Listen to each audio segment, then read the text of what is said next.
Hi, my name is Mario. I'm graduating from Cherokee High School. When I was 2 years old, I was adopted by my mother, single mother. It was just me and her. There was no father figure. We lived in Section 8 housing.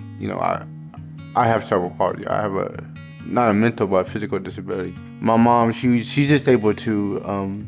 So we couldn't really afford a big house. We couldn't afford suburban house. We grew up in mid-class apartment. Going on 14, 15, I grew up in Dallas, Georgia. I didn't grow up in the best part. There was a lot of drugs. There was a lot of substance abuse around me. So I started hanging out with the wrong crowd, and then that didn't help me and my mom. Then one day, we was coming home, and we got a call from Barton County DFADS, and they was like, "We need you to come to the office." So we went to the office, and they said, no, I was put into foster care.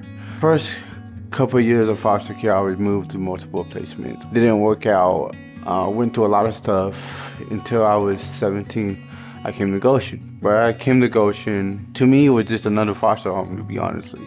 I'd have been in 10, 11 foster homes, so me, it was just another foster home. It took time to get used to it, and then the end of my junior year, I came to New Beginnings, and I came in Mr. Chuck and Miss Cindy's house. I had a rough start. I was getting in trouble. I got suspended, ISS, OSS a couple of times.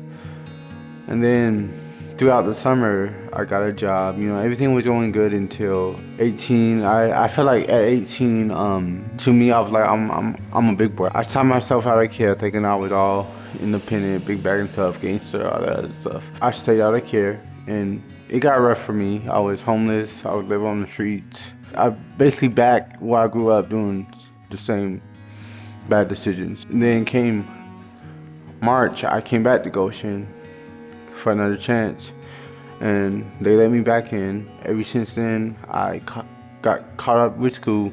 House parents Chuck and Cindy had the biggest impact on me. Mr. Chuck was like a father figure.